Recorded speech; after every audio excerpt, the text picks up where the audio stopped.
welcome everybody and start our webinar officially. My name is Yvonne Sleep, and I'm going to put my webcam off, but I'm going to invite Marcia and Eileen to put their webcams on.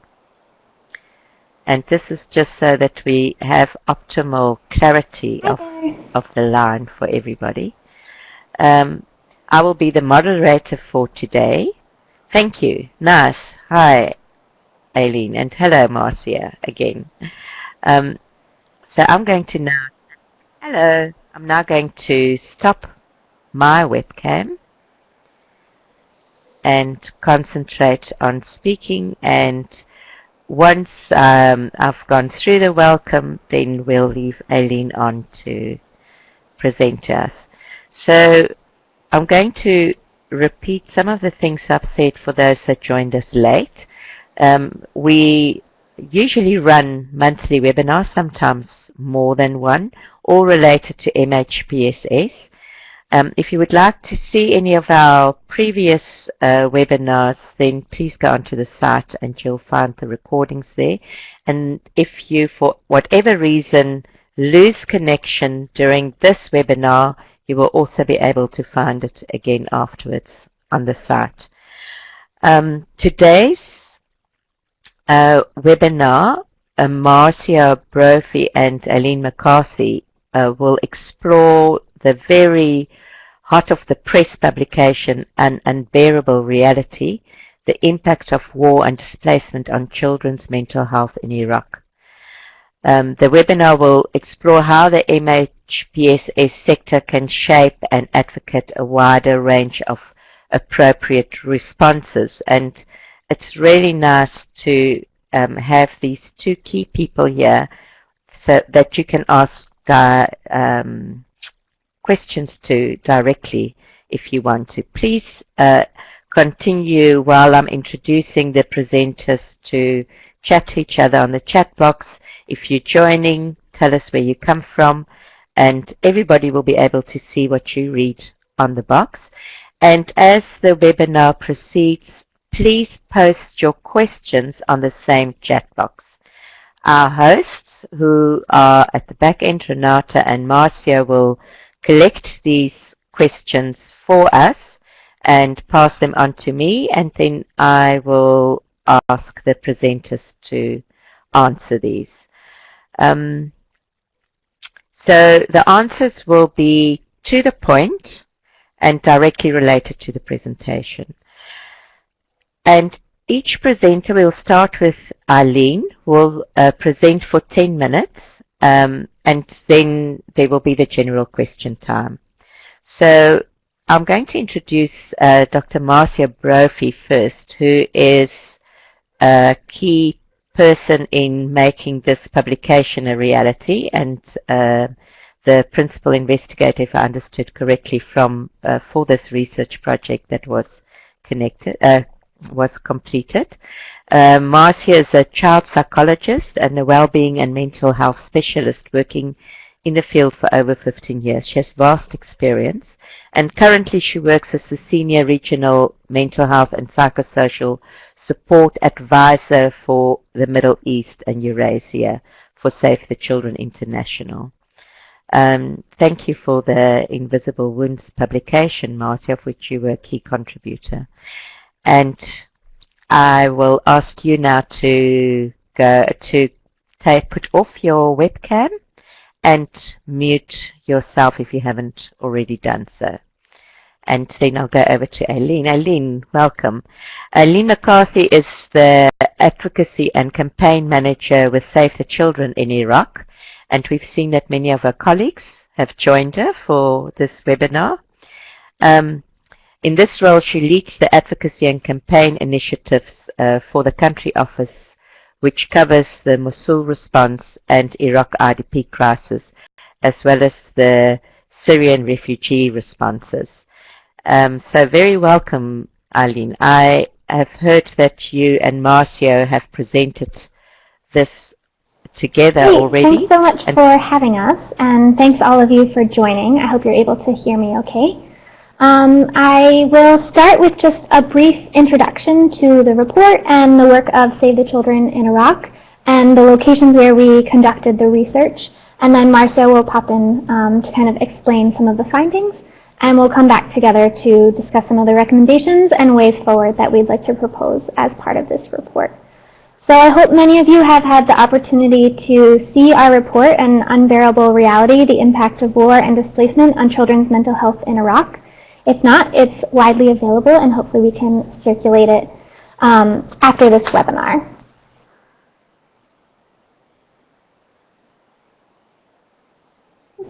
So to just start briefly with an overview of Save the Children's work in Iraq, we have been working here since 1991, and our current response is to ongoing violence and displacement in 5 governorates in Iraq. So we work in Duhok, Nineveh, Salahadin, Kirkuk, and Diyala.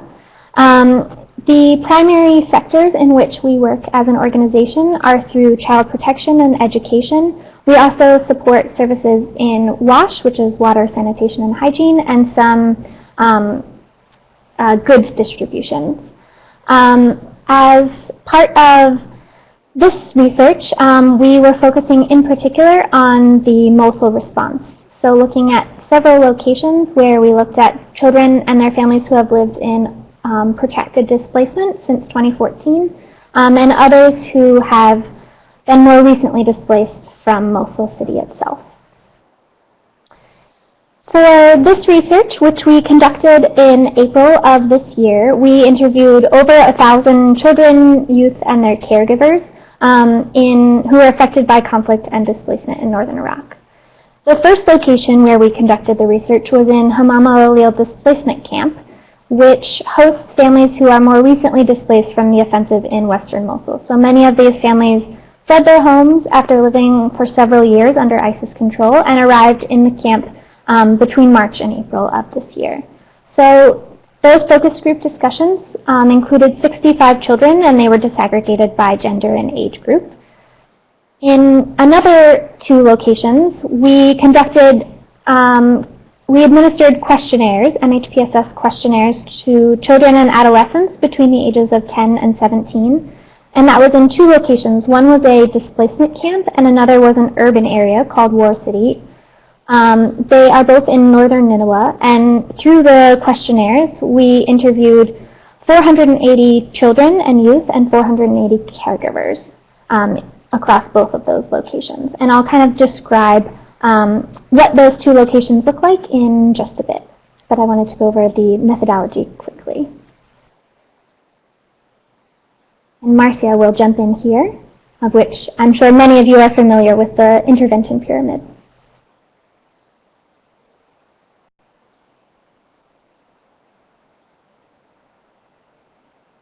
Sorry, technical delay. Sorry, Eileen, leave you hanging there for a minute.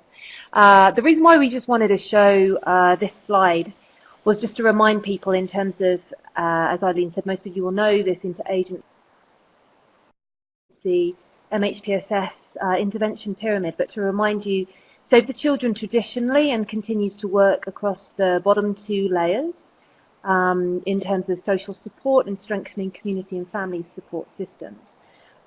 We currently don't have so much work other than our psychological first aid on the layer 3 of the pyramid, and then we normally use referral mechanisms to offer and look for more specialised care for children and adolescents and their families when they need it. And one of the things that we'll be discussing in this research, the same as our Syria research, was the large gap that we know exists within Iraq and many other countries in the Middle East around layers 3 and 4 in terms of more specialised services for mental health needs. So Sure, thanks, Marcia. So I'll just go into just a bit more on the locations in which we conducted the research. So as I mentioned, we conducted the focus group discussions in Hamam al-Alil displacement camp, which is that red arrow right in the middle. It's just south of Mosul, and it hosts children and their families who lived under ISIS control until about March 2017, so just earlier this year. So that was nearly 3 years of living under ISIS control in Mosul, and they fled as a result of the military offensive to retake that part of the city. You'll see the other two arrows are farther north, so we'll start with Garmawa Displacement Camp, which hosts children and their families, many of whom arrived, who fled their homes as ISIS took control of the area in 2014, and arrived to the camp between late 2014 through about June 2016 from Mosul and the neighboring villages around the city. The other location in which we conducted the research and administered the questionnaires was in War City. It's an urban settlement as part of Domi's village. And this location hosts displaced families from Mosul and the surrounding areas, many of whom also arrived in June 2014 through about 2015. In this location, those displaced Iraqis also live among Syrian refugees and vulnerable host communities within the building complex in which the children are living. So that's a quick overview of the locations and the methodology in which the report speaks to the findings, and now Marcia will step in to discuss that. Okay, thanks, Eileen.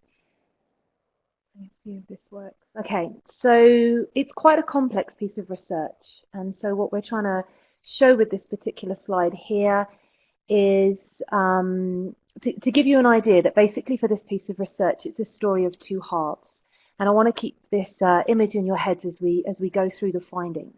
So as Eileen just discussed, the top timeline, shall we say, is the first group that we're going to talk about. So these are the ones where we conducted small focus groups with the children in this particular camp, and they're the ones who basically have spent the longest time under ISIS control, and the shortest time, by the time we spoke to them, living in displacement, living in camps. So this is going to be the first group that we talk about for focus groups. The second group that we'll talk about in terms of the mental health questionnaires were, as you can hopefully see from this timeline, they spent a shorter time living under ISIS in Mosul, and they spent a longer time living in displacement camps or in the urban area. So just to have that in your head as we discuss, but we're going to go through this particular group of findings here. So they've spent the longest time under ISIS control, shortest time in a camp. So as I said, we conducted these focus groups. It was a very strong PSS focus. So our teams who conducted this piece of research with them had very strong child protection skills. They were very aware of how to use grounding techniques in case the children were facing and displaying very high levels of emotion or anger, or just feeling very uncomfortable about talking about things, because primarily whatever piece of research or work that we do, Save the Children will always operate under a do no harm policy, and that's primary concern for us when we do any kind of work, particularly around research. So I just want to make that really clear to our audience today that that was our consideration. But let me tell you, so for these focus groups, what were the children telling us? As you can see from the bullet points there, the children talked in great detail and at great length about the most extreme and horrific memories that they have in terms of violence that they've witnessed. So talking about not only their time in Mosul and living under ISIS control, of seeing dead bodies hanging from lampposts, from seeing dead bodies in their front gardens, hiding and not being able to leave their homes, constantly hearing scary noises outside day and night, not feeling safe, and basically living under, I guess, a daily waking nightmare. They talked about then also their time fleeing from Mosul to the camp that they're now currently staying in, and also those escape routes, those journeys that those children talked about, also gave them horrific detail in terms of kind of the level of violence and death that they had witnessed and talked about. And the detail that they went into is actually quite shocking from a practitioner's perspective, shall we say. So for our staff to hear these stories in this detail from such a young age group is quite important for us to think about in terms of a practitioner perspective about what we can or should do as appropriate responses to children who have experienced these life circumstances. So in terms of mental health needs, the thing that we very clearly found out from the children during these focus groups who had lived the longest time under ICE's control and the shortest time in the IDP camps was that 90% of the children in these focus groups consistently talked about nightmares, that just a waking and daily living nightmares. So they not only had trouble sleeping consistently, they also had reoccurring memories or kind of reoccurring ideas or thoughts in their head of the scenes that they had witnessed, of their houses being destroyed, of losing their schools, their friends, their family members in front of their very eyes. And we obviously know from wider research that not only the psychological consequences of having these horrific reoccurring memories for children of this age, but also though the fact of living in a sleep-deprived world has long-term consequences, not just for mental health, but for physical health as well.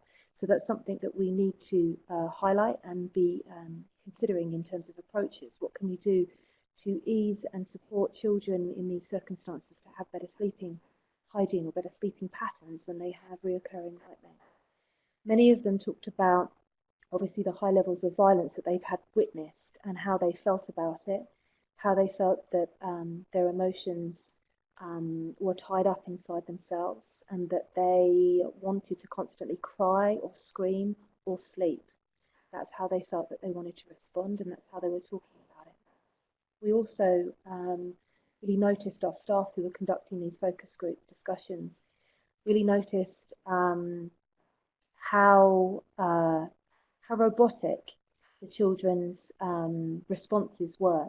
So as a comparison, when we conducted similar focus groups using the same methodology with our Inside Syria research earlier this year, and even though those children inside Syria were obviously living under horrific life circumstances and facing daily bombardment, had witnessed violence, had witnessed loss, and experiencing horrific circumstances, those children still seemed to be able to display a range of emotions. So they showed sadness, they showed anger and grief, but they also, when our teams in Syria played some more childlike games, the children could actually show some moments of fun and laughter and joy.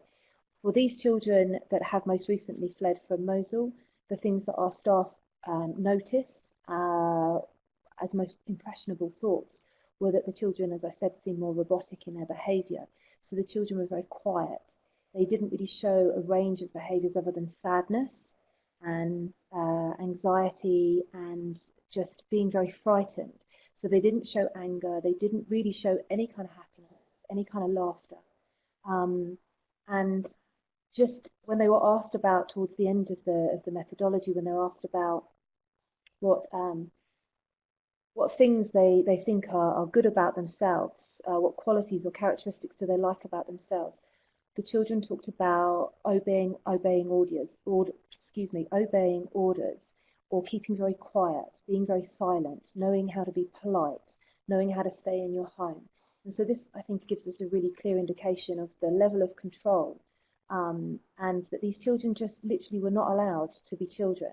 They were not allowed, under the circumstances they lived in Mosul, to be that way, and they had in some ways been socialized to become more robotic and more scared and more quiet. And that's again something as practitioners that we need to reflect on really clearly. So thinking about this particular group from Save the Children's perspective, obviously we're focused in terms of using appropriate approaches. So at the moment, I think for us in this circumstance, in these child-friendly spaces and the education spaces that we're working in, we're using just very safe and very low level, shall we say, unstructured psychosocial support mechanisms, which literally means giving children a safe space just to be there. So we may also have art materials, some toys, some pens and paper, but not forcing them to express themselves, not asking them any direct questions about their journeys, not trying to give them any kind of therapeutic one-to-one counselling approach at this moment. We just want them to be able to have a safe space to begin to express their emotions, to know that those emotions are justified in a psychological first aid way, and that also that they can share anything they want with our teams in the field, but also just trying to work into their minds and their bodies around reducing the levels of toxic stress. So this is something, this particular theme that we've mentioned before in our Syria research, and I'll talk a little bit more about that toxic stress theme in a minute. But there's much research around toxic stress feeling. It's in the body, it's not just in the mind of children. And so for us and our teams in the field to really know very clearly strong and good supportive relaxation techniques for these children and their parents to be able to find some relief in terms of the levels of stress that they're feeling.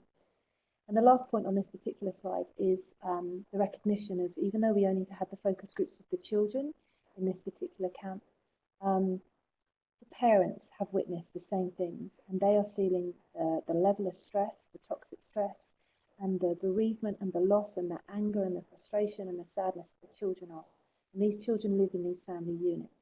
And we all know, again, with broader research that's wider than the INGO world, I mean, in terms of academic research that's gone over the last 20, 30 years, we know how important a protective family environment is for the outcome of children's mental health and well-being. And so we're thinking here about more, how do we approach parents, caregivers, the wider family unit, that we need collective approaches, collective responses needed for collective trauma that these communities, these citizens face. So if I just, for those of you who may not have managed to read the research yet, or our Syria response research as well, that we launched earlier this year, I just want to talk a little bit about the toxic stress. So this is a piece of work that has been undertaken by a Harvard research team named under Alexandra Chen, and this is around the whole fight or flight response. So after daily continual traumatic events, there's a cumulative effect where there's no release, there's no space for the children in their bodies or their minds to have reprieve, to have space to literally breathe and to de-stress and relax. This continuous overload of toxic stress basically results in just very high levels of cortisol, etc., in the brains, in the body. And the research that Harvard Research are coming out with, the team there, around longer term, if we cannot do anything to protect or reduce these levels of toxic stress, it has huge consequences in terms of brain architecture and other organ development in children and younger toddlers. So again, this not only has impacts in terms of mental health long term and in the moment, in the present moment impacts, longer term impacts, but it also impacts physical health. We know that there would be risks in terms of heart disease, diabetes, substance dependency, depression, anxiety, sleep disorders. So it's not just, again, the potential impact on children's mental health, but their physical health. And how are we going to respond as agencies, as practitioners in the field? How will we respond to the toxic stress levels in these children? That's something that we're really keen to hear and discuss during this webinar and ongoing as we move forward with our work. So that's a kind of a quick walk through this particular group at the top. So as I said, the smaller group, the focus groups that we undertook, they spent the longest time under ISIS control. They spent the shortest time in the camp. What I'm going to now do is very briefly go through the research questionnaires that we conducted with this bigger sample population. One was an urban setting, as Eileen said. One was a more common IDP camp. And they'd spent less time under ISIS and more time living in displacement, living under the camps. So we did the normal set of kind of standardized, interagency approved kind of mental health and psychosocial questions. We also, just to underline the importance of the do no harm concept, whenever we do our research in the field, we ensure all of our teams have been trained in psychological first aid. They also know, and additionally, how to have to share grounding techniques in a very safe and quick way if any of our participants, when they are having these conversations with our research team, if they're becoming too emotional or perhaps their emotions are taking hold of them, or their anger, to be able to safely bring them down, so that we ensure that we do no harm and that we know how to work with them appropriately. It's not just a case of us collecting research from them and only doing the research questionnaires. These interviews, these conversations are much broader than us just collecting data from these families. I also want to share with you that we specifically only chose children, so youth in these camps and the urban setting, who were already with their family unit, whatever that family unit may be. So we purposely did not choose or talk to children who were unaccompanied, because we felt, again, that was a particular PSS risk. We obviously do work with unaccompanied children, but we felt it was inappropriate to do this particular questionnaires with that population in the camps. So just to make that quite open and honest and transparent to our audience here today. So the youth that we spoke to with these questionnaires, we also then interviewed one or two of their primary caregivers. So normally that may be their parent, it could be the aunt or uncle, it could be a grandparent, whoever that primary caregiver is in that family unit. So with these particular mental health questionnaires, broader themes, qualitative themes that came up, the children themselves still spoke very much about, very clearly still, even though they'd spent longer since they fled Mosul, they still could articulate very clearly their journeys from escaping under ISIS. They still had very vivid memories and could articulate it in a very clear, horrific way. The violence, the nervousness, the anxiety that they had faced when they fled from their homes. They very clearly articulated as well the losses that they have faced. So not just about family members, about friends, but also about the lack of education. They talked about restricted movement in the camps. They talked about not being in their homes, not having the lives that they used to have. And again, another theme that they talked about was the hopelessness. So what next for us? What future do we have? They talked about feeling isolated, still having nightmares, still feeling distressed, and just kind of what would be for the future for them. One of the things that they also talked about, though, very clearly, though, was about, in some ways, we talk about it like in a kind of golden memory, a kind of golden era. These youth really spoke about their hope to return home, and that actually everything will be okay once they get home. And in some ways, having very unrealistic expectations of what they will be returning to. So from an INGO perspective, we maybe still unclearly know what they're going to return to, but we are aware, very aware of the demolition, the level in terms of the destruction in Mosul, and that these families, if they returned today, tomorrow, in a week's time, 2 weeks' time, in a month's time even, that level of destruction is still going to be there, and infrastructure will have not been built. They will not be returning to their homes as they remember them. They will not be returning to an education system, a health system as they know it.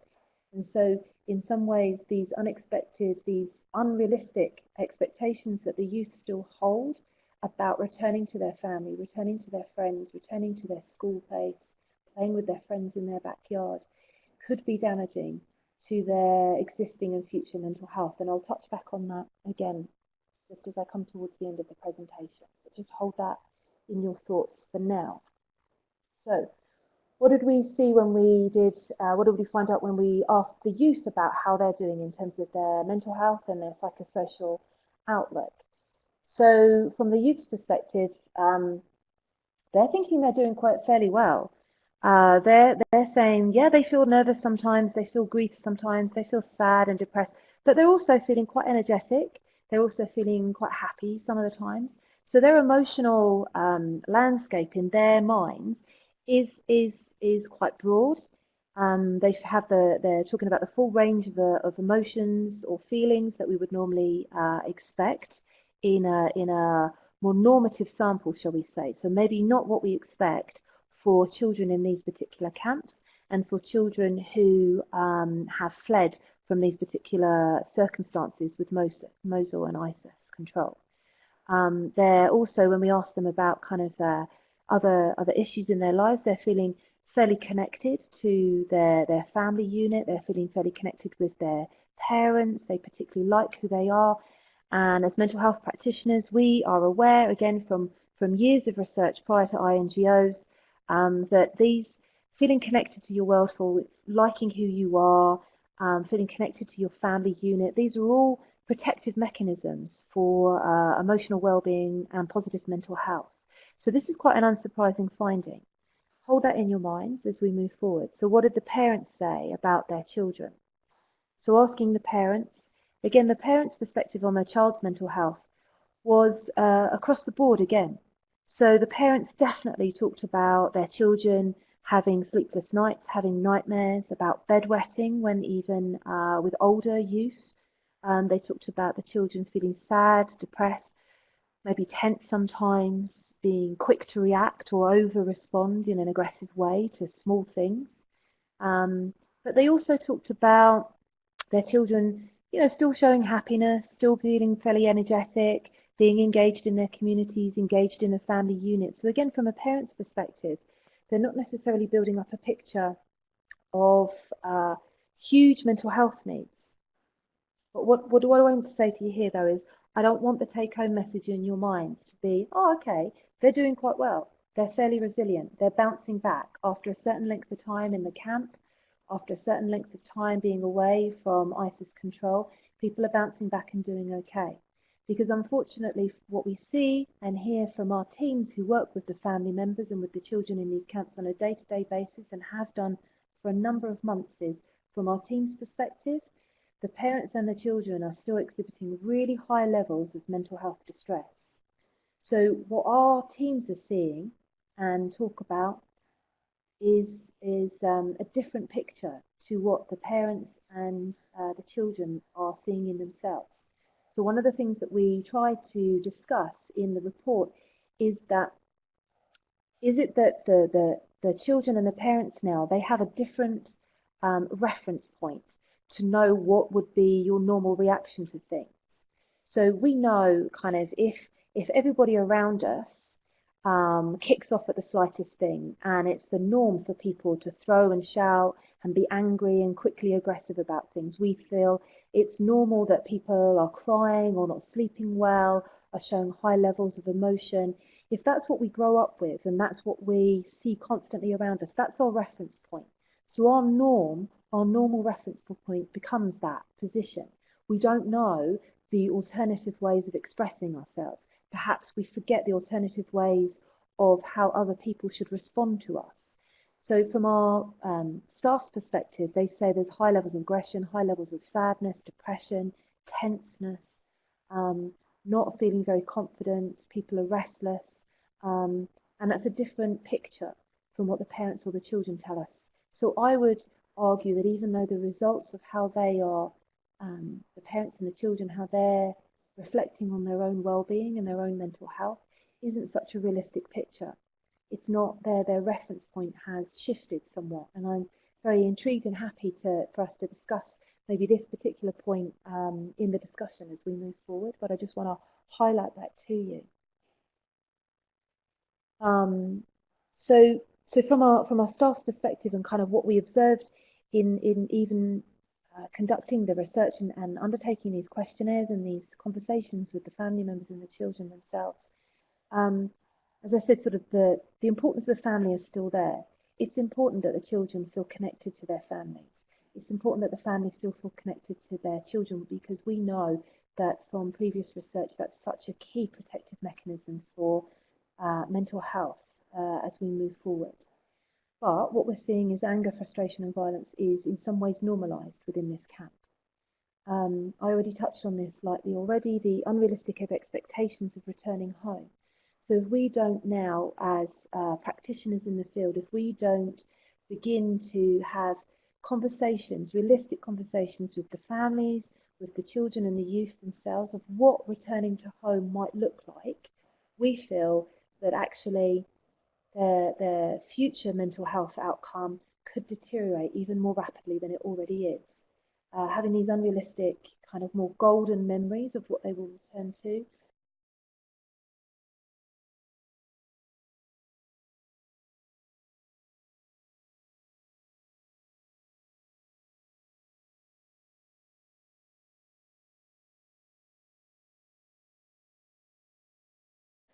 could be really damaging. And we as agencies working together in the field really need to think about, and it's something that we're not doing at the moment, I'll be honest, we're not doing it until we did this piece of research.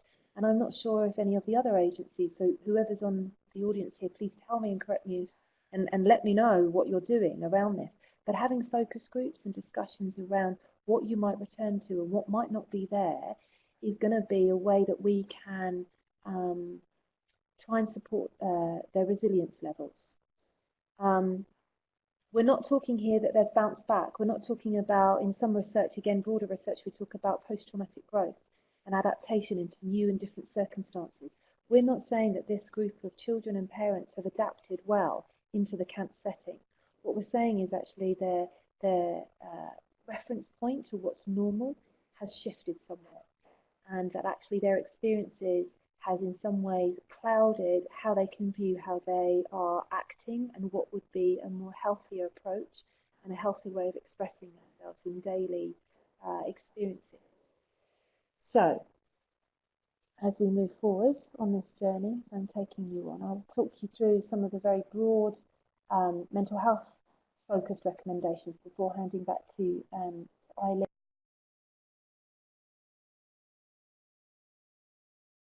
And then opening up for some questions. It's, you know, for us in the mental health world, it's not a surprising finding or recommendation. We need to significantly increase the funding to our programming across the board, not just for Save the Children, but for all of us as INGOs and UN practitioners. We really need to increase our funding as well to age and gender appropriate programming. So many of our service provision focuses around a 6 to 14 years of age range because it's the easier route in. What about the younger age ranges? How are we going to reduce the impact of toxic stress on the younger age ranges and the older age ranges? How are we going to make sure we use more of a gender-sensitive lens? We need to invest more in family and community-based solutions. Now, by family interventions, I mean we need to have more coffee mornings. We need to have more opportunities for families, for parents to sit down together and talk to each other. We need them to share their experiences, to normalise their experiences, and for us to shape those conversations in a very supportive, proactive role around what will be the future, what will be the next steps, how are they going to be able to support themselves and support their children in a healthy way if they're going to return to communities and neighbourhoods where there may not be UN and INGO support, where infrastructure is going to be severely limited. What will that look like? How will be, I know donors' language is around reconciliation and rebuilding. What will reconciliation and rebuilding really look like if you're that family returning to nothing? And you don't know realistically that you're turning to nothing. We need to build the capacity for MHPSS practitioners in the field long term. We all know this already, but I feel that we have to underline it time and time again for us as agencies to work together collaboratively. How can we support governments within northern Iraq, central Iraq? How can we ask donors to support us to really build long-term mental health capacity? Now that may be diplomas around mental health professionals. It may be shorter-term pieces of work. We need to be able to address all 4 layers of our pyramid. And the reason why I showed you the pyramid at the beginning is... Great, thanks, Marcia.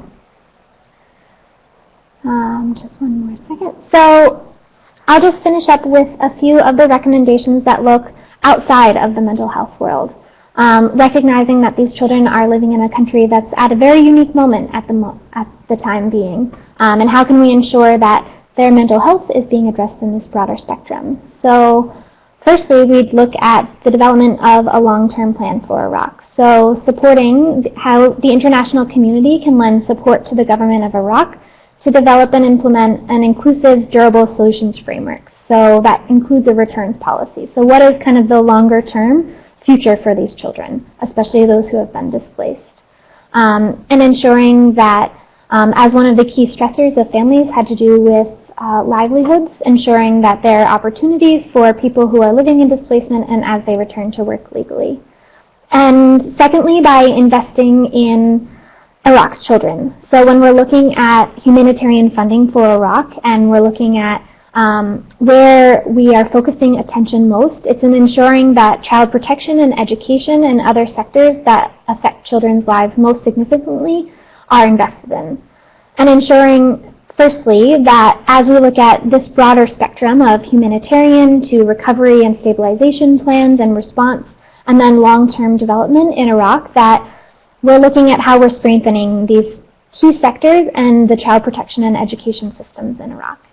And finally, ensuring that we're not doing harm. So as Marcia mentioned, this is a key aspect of our work at Save the Children, but ensuring that all of the work that we and other humanitarian organizations and other actors in Iraq are conflict sensitive and are not fueling the conflict or causing further harm or tensions in the communities in which we're working. And finally, looking at how we're supporting the government and local authorities and communities themselves to promote the benefits of diversity and multiculturalism and in building the resilience of an integrated and diverse community. So I think we'll finish up there to take questions. Yeah. Thank you very much for an excellent, heart-rendering presentation where you not only gave us the facts but really brought across what it seems to feel like for the children that have been involved in the study.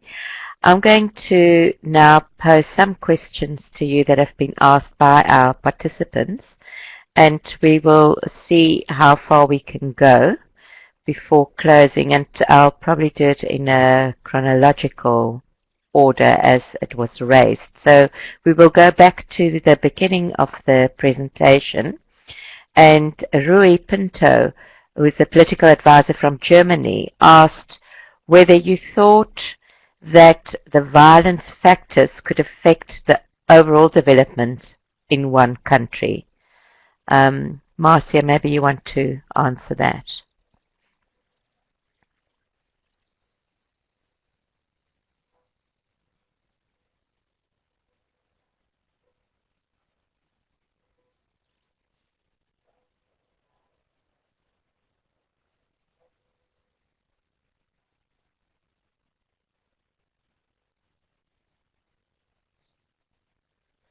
Sure.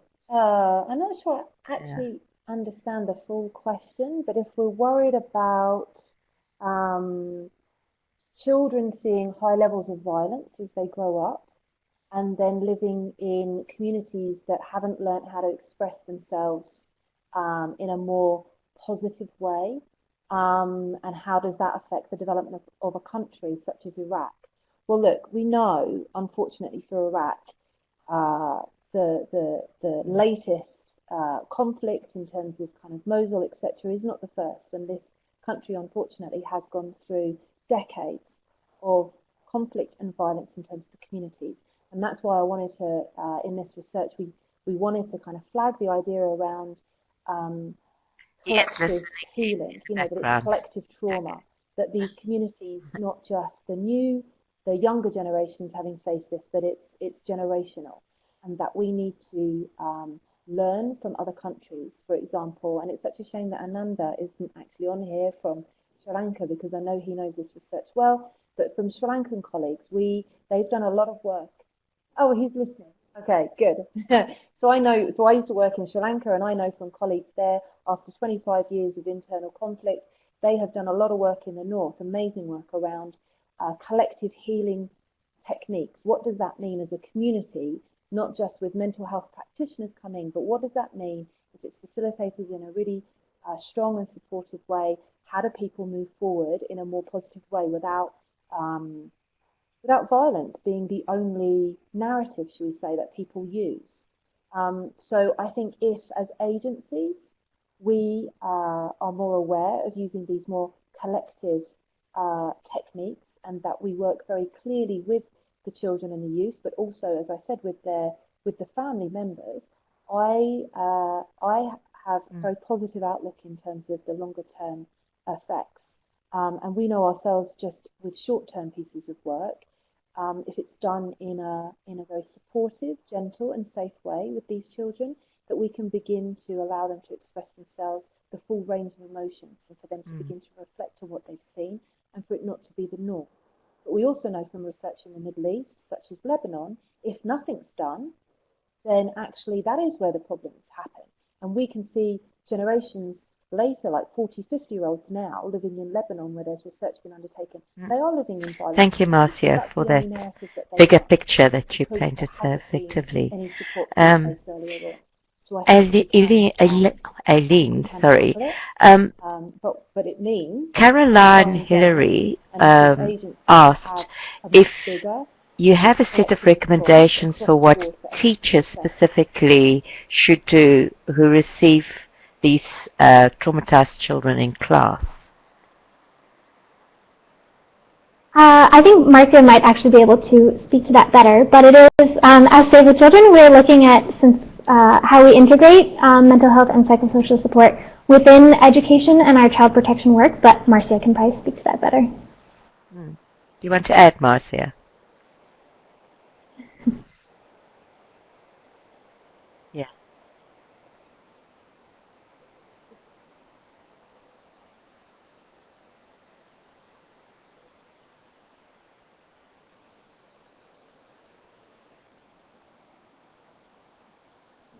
Thanks, Ellie. Yeah, so that's Caroline, Save the US, yeah. So you'll be already aware, Caroline, but for others, for the Middle East, we're looking into a broader approach around social and emotional learning. So it means that the whole school environment has a well-being tick, shall we say. So it's not just, it's that within the curriculum that we reinforce well-being and positive health messages. We train and look after the teachers so they know how to respond to children with difficult behaviour. They know how to look after their own well-being, which is really important as well, so that they're not overloaded or stressed or overburdened with difficult classroom exchanges or individual children. But it also means reinforcing and having in the school sessions relaxation techniques, breathing techniques at the beginning of every day, at the beginning of every lesson, having grounding techniques. So the children, we're reinforcing those key messages that the teachers are using those techniques. We're reducing mental health stigma. We're talking about if we're having a bad day, why we're having a bad day. We're giving the children space to be able to express themselves. We're also looking in particular for Iraq and potentially for Syria and for Yemen around what does it look like if we have school counsellors on board in school settings. That's really important as well. So for children who have particular difficulties concentrating or responding in a group setting, how do they have a safe space that they can remove themselves from that classroom for a while, be with a counsellor, have that safe space to talk or express themselves or just be silent. Because sometimes sensory overload. Marcia, just before I go on to the next question, do you have a separate set of recommendations that you just spoke to, apart from the research report, that could be accessible for the participants? Impact on children who have faced these extreme life circumstances. Yeah. Okay, great. We will post it as soon as we get it. Ali Muller asked, what are the best activities which can be applied to the survival of children? And I think that you've mentioned quite a few already, but maybe in addition to what was mentioned, either of you to answer.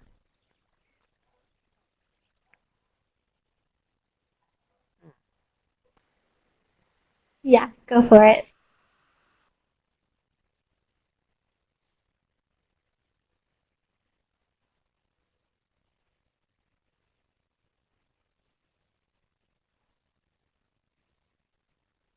Eileen, do you want me to jump in and then you can add stuff if you want from what we're actually doing on the ground? You know what we're doing currently.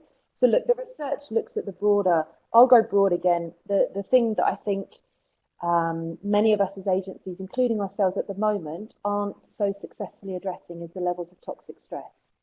And so we know again there's a broader set of research out there, academic research, that shows about toxic stress, not just being in the mind, but being in the body.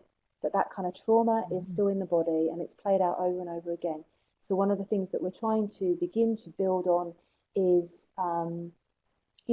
body relaxation techniques, being aware of, like, if you have psychosomatic illnesses or symptoms, if you have pain in your stomach, you have pain in your back, you have pain in your eyes, what does that mean and how can you release that kind of tension in your body? But also, like I said, the grounding techniques are really going to be key, the breathing techniques as well. But the broader thing as well that we already do in our child-friendly spaces is around having that safe space and allowing children just to be there. So not bombarding them with curriculum after curriculum of, training PSS type manuals, but actually having loads of different artwork materials for them, so they can express themselves. With all your experience in your organisation. Teams don't over-question or over-analyze what the children are doing. Yeah, definitely. So I think a lot of the techniques that Marcia has already spoken about are what our teams are using on the ground. So when you visit Hamama Olu, the children there are attending our child-friendly spaces, and they see it as a safe space for them to start being children. And I think our teams are really cognizant of the fact that these children have experienced really traumatic events, and that's a safe space for them to come and start to come to terms with some of those issues and some of the feelings that they're expressing, and put a name potentially to what they're feeling and be able to express it a little bit more. In the other context, for example, where we did the questionnaires, where children have been working with our teams for a longer period of time, that's where we are able to do some of those more longer-term PSS activities, like relaxation activities in our child-friendly spaces, and kind of have some of those other longer-term activities. As we're looking kind of going forward, one of the approaches that we will be using in Iraq is the HEART approach, so it's healing through education in the arts. And it is one of those integrated education and MHPSS activities where our child protection and our education teams work together to really work with children on a longer-term approach. And as we're looking at where children are moving, if they are returning to their homes from the displacement camps, then our teams are able to kind of move through mobile approaches and ensure that we are kind of working along that spectrum of children while they're in displacement, then also preparing them for as they return, and then making sure that we're on the ground there to support them in the longer term. Thank you, Eileen. The next question is a research question. Angela Marshall from IRC asks if there are any training materials available for researchers, like on the effect of grounding techniques. Are these publicly available?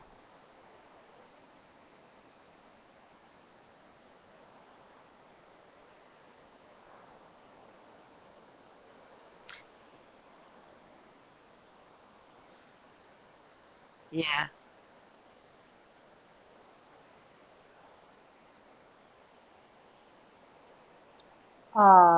I guess we can make them publicly available. I'd have to check in. I mean, they are techniques.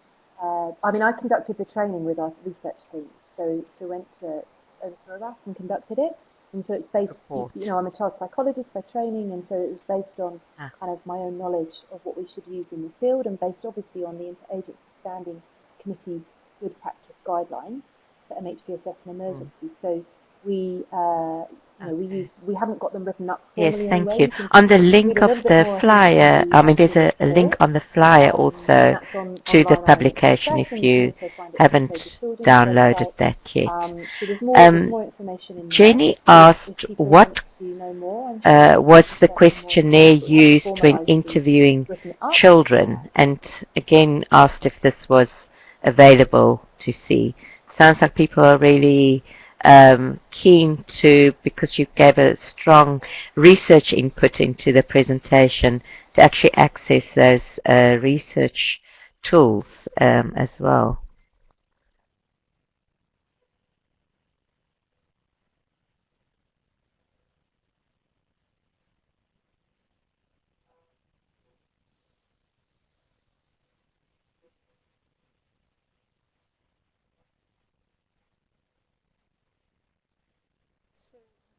Yeah, sure. Yeah. So for the focus group discussions, we worked with a fantastic consultant, and so myself and her designed the methodology, and it was the methodology that we used originally for the Syria research. So that at the moment is kind of like our in-house methodology, and we probably won't be sharing that just yet.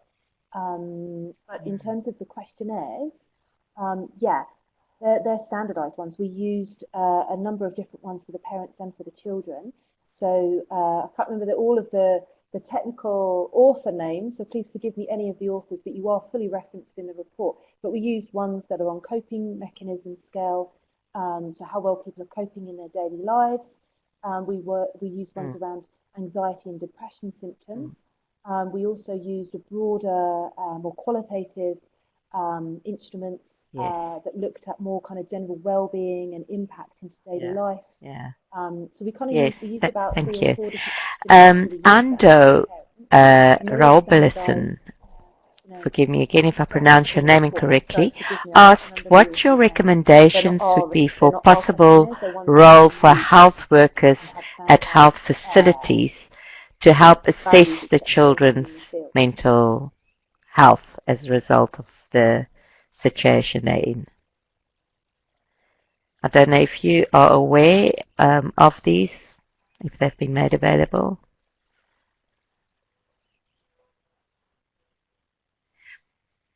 No, they are asking what would your recommendation be for the possible role of health workers at health facilities to help address children's mental health status. No, it's address, sorry, I said assess, but it actually is address children's mental health as a result of what they've gone through.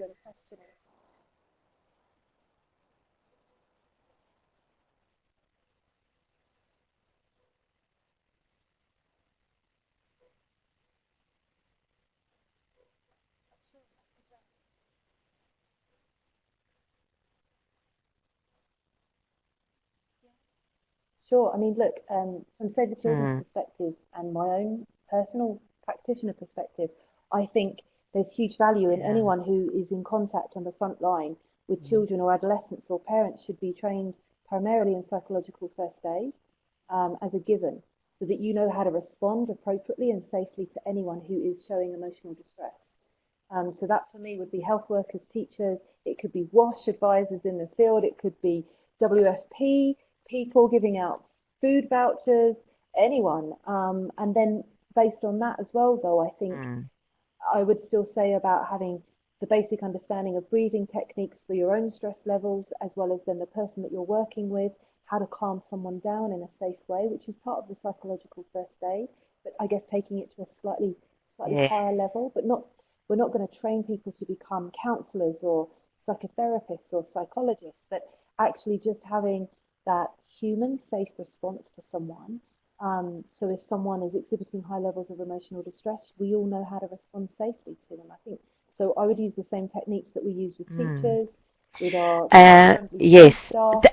In line with that, Angela Marshall asked a question from the IRC. I don't know, Eileen, if you could then add on to what Marcia said, but the question was phrased that in relation to how violence is kind of, or higher level of distress is seen as a normalized reference, how might investments in family and community supports reinforce this?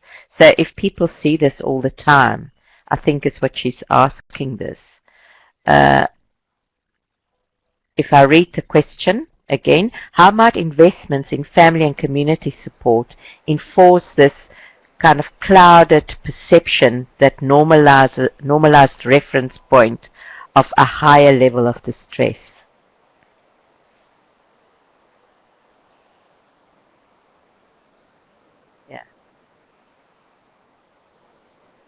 Yeah, if you want to start, and then I can kind of jump in from the Iraq context if you want.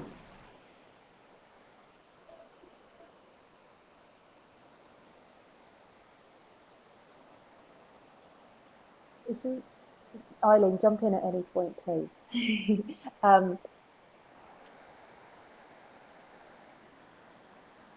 Yeah, so look, I think it's a really interesting question, Angela. but I think what I was trying to maybe not so clearly articulate was that I think we need our teams in the field, all of us, to be very confident and clear in how they facilitate coffee morning sessions, shall we say, or how we facilitate father group sessions, so that we're not just allowing them to talk themselves up and to kind of reinforce their norms, their different norms or perceptions, as you said, but actually having our staff know how to gently facilitate a coffee morning. So allowing people to have plenty of space to talk, and only every now and then kind of shifting it into, have you thought about this alternative? Have you thought about this way of responding? So giving them points of reference that are different to the internal community. But that also may come from other community members. It doesn't mean that everybody in that community have normalized to that higher level of distress. There may be other important community members who act as the champions, or who we train to become the kind of gatekeepers or kind of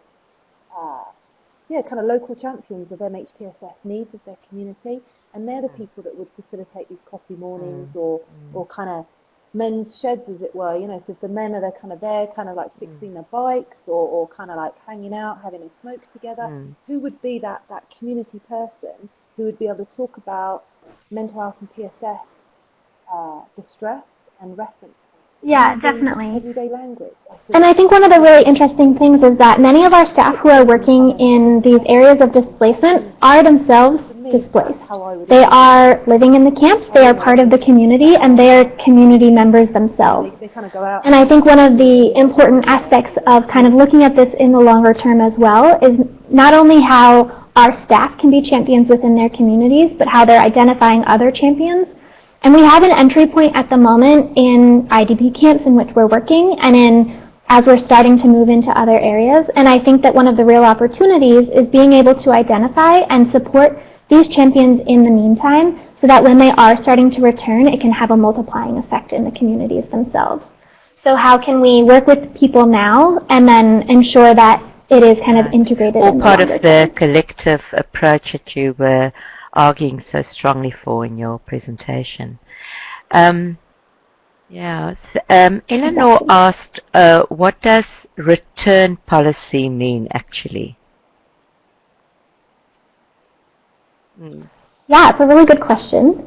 So there's a lot of conversations about returns at the moment. So areas that were formerly controlled by ISIS have been retaken by the government, and there are initiatives, and people want to return to their homes and restart their lives. And there's also support from the government in this regard.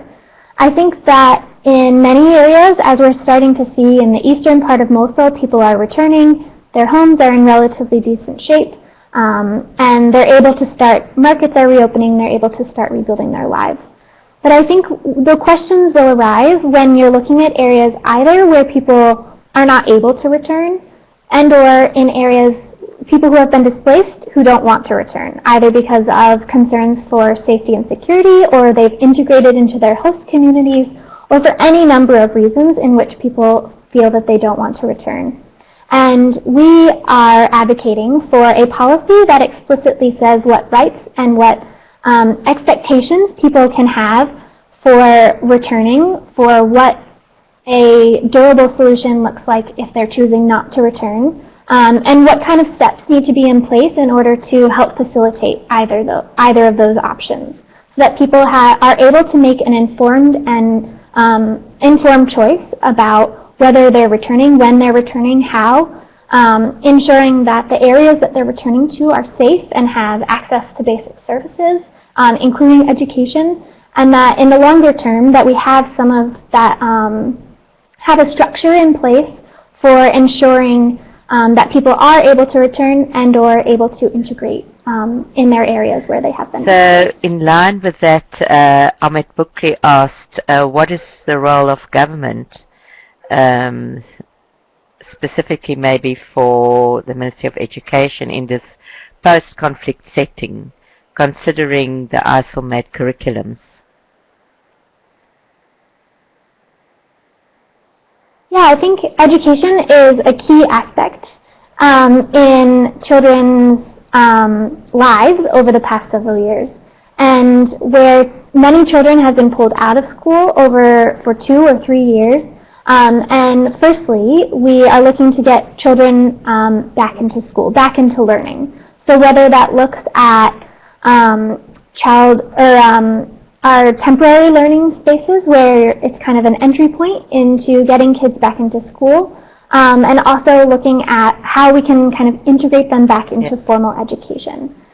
And education is such an integral part of children's lives, and it provides a broader environment for not only their education outcomes, but also their mental health and psychosocial well-being, and that ensuring that the government is working with humanitarian partners to help facilitate that process, I think will be really critical going forward. So where the humanitarian community has been able to step in the interim as people are displaced and ensure that children are getting back into school or getting back into learning in the immediate term, but ensuring that we're working with the government and that the Ministry of Education is helping to facilitate this process as well. It's complex. A question that was touched on before, but I don't know if you want to add something, is how does the so-called talking about realistic expectations fit with not accepting that violent reality, not to see that violent reality is acceptable?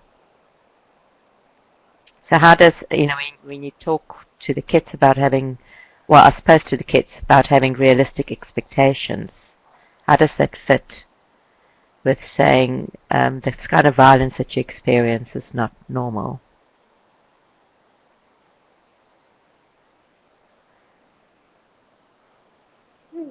Yeah.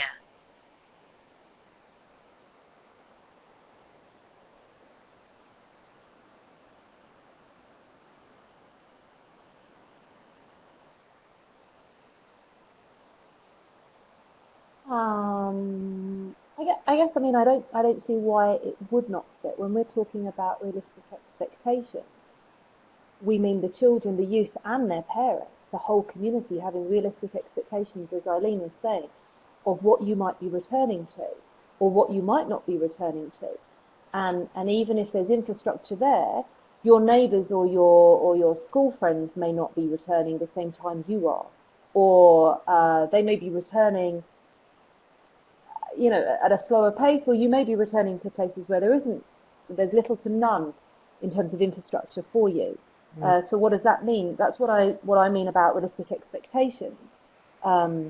Because the children and youth that we spoke to and their parents, they had this kind of golden memory of what it used to be like, and that they were looking forward to being back in their playground and playing with their friends. Now, unfortunately and very sadly, some of their friends will have died, and the communities, how they've been displaced and how they fled, some of them still don't actually know who's still alive, even in their own families, let alone their neighbourhoods and their communities. So it's kind of about having those gentle conversations, but in an open, transparent way, is going to support their longer-term mental health. But the idea of kind of the violence that they have had to face is extreme, and that we are working with them to their emotions, their emotional reaction to the life circumstances that they face is normal, it's understandable. We would all probably respond in this high distressed way to the circumstances that they face. But what we also need to reflect is there are a wide range of different emotions that we should all kind of normally hold and be able to articulate, to be able to demonstrate throughout the different hours of the day, whether that's frustration, boredom, anger, happiness, sadness, glee, whatever that is. And so part of the work is also around, I guess, in some ways reteaching, without sounding patronising, I don't want to sound condescending, but reteaching communities that broad range of different emotions that we should all as human beings feel. So even though they may be feeling only a very small subset of negative feelings at the moment, we're at 5:15 now, but there are still a lot of participants on and a few more questions. Everybody seems really engaged.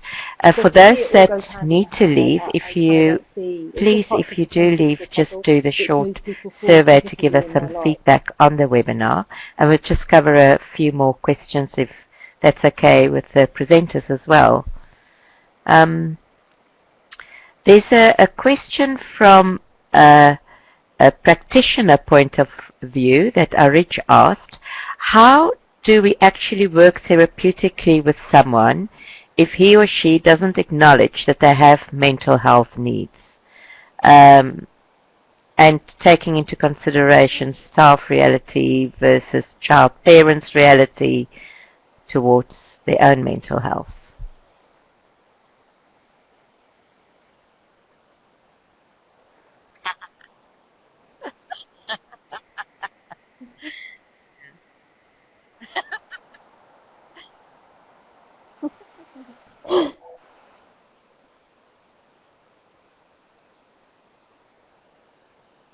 Yeah, great question.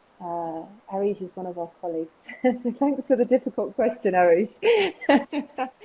I'll get you back at some point. No, look, it's a good question, and it's a complex question. It's justified.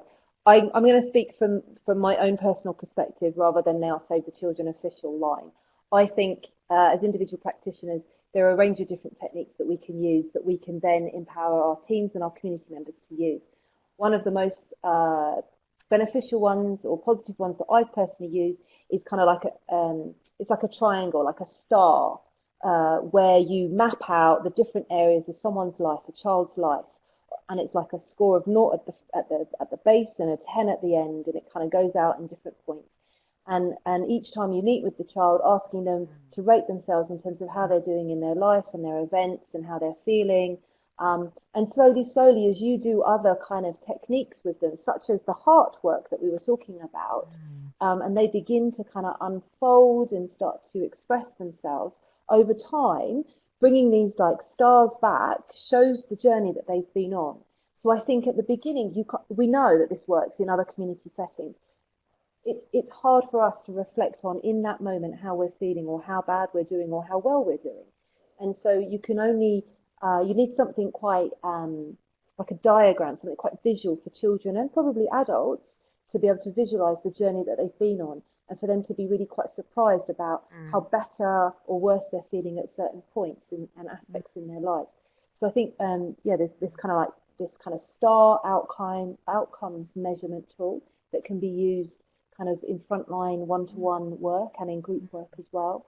So I think there's a range of activities that need to be quite visual and that we map over and over again with people, like, you know, going back over the same questions so that they can begin to build up their own reflective skill set so that they can reflect on how they're feeling every day. And that's truly what we all want. We want, you know, some of us even as adults under more normal circumstances aren't very good at reflecting how we feel day to day, hour to hour, and we have anger or surprise or resentment kind of. Do you want to add to that, Eileen, kind of surprise from your perspective? The traffic lights and someone doesn't give us way, and we start screaming and shouting and swearing. So we all have to. I think Marcia covered it pretty well. Shannon Golden, as well as Alice Eaton, asked, would you mind sharing the questionnaires with the participants? I think that also came out earlier, as well as any additional information around your sampling methodology. So another research question there.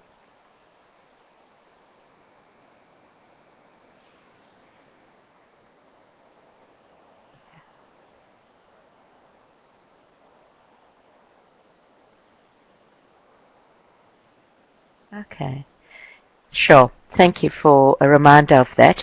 And then the last question we want to ask came from Nipapun, who asked a more general question. Do you think EMDR will be working with adults in the Iraq context?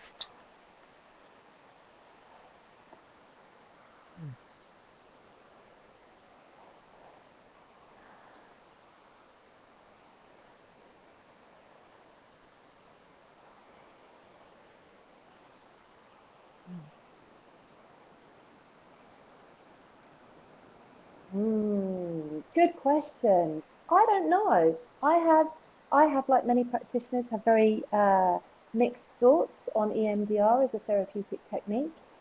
We work with one particular partner already in Palestine, in the West Bank, who have been using EMDR as a technique with youth, ex-detainees, Palestinian youth who were detained illegally by Israeli forces, have been subjected to different levels of torture, and EMDR is being used as a successful technique in that context. So that's older youth. I've never used the technique myself. I know that there's different pieces of research out there that some say it works well and some say it doesn't work well. It's used specifically for people who have PTSD, who have faced traumatic experiences, and some of the research would indicate that it's particularly good if you have only faced one huge traumatic event, say like a car crash, so I'm not sure in the context of Iraq. This is a place where people connect and indeed share these experiences. Is there anything else either of you want to say as a conclusion? Please let us know and send some articles on it. Really happy to learn and know more. Yeah. I can start if you'd like. Oh. I was just going to say it's really great to have all of your participation on this webinar and the interest. And it's been really exciting to see how the report has catalyzed a discussion both in Iraq and in key capitals kind of around the world. And it's really exciting to hear, I mean, in Iraq, MHPSS is kind of a vital component going forward. And it's really exciting to hear how different agencies are really focusing on it in the future and ensuring that we're kind of building up the funding, but then also the programmatic response. So it's been really great to see some of your organizations here in Iraq as well being able to really catalyze this discussion. So thanks to all of you and your teams. Marcia.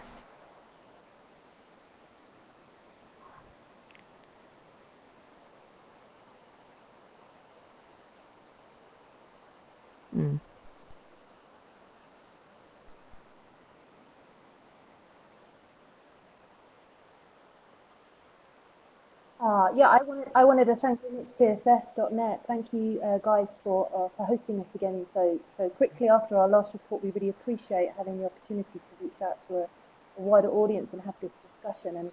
And on our thoughts both for the Syria one and the Iraq one is that as an agency, you know, this isn't just about us promoting ourselves and our own work. This is genuinely about us trying to have a collective conversation with other agencies, with donors, with other practitioners, to learn from each other and move forward, because ultimately what we want to do is support the communities that we're working in so that they can move forward positively with their lives. So if anybody has suggestions or thoughts or further feedback on our work, please feel free Thank you, both of you especially, again, because it was clear that you are really in it with your hearts and not only with your heads, and representing much more than yourselves and your organizations.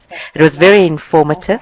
Thank you everyone else who participated with asking the questions, staying online, and again, just a reminder about evaluating the session.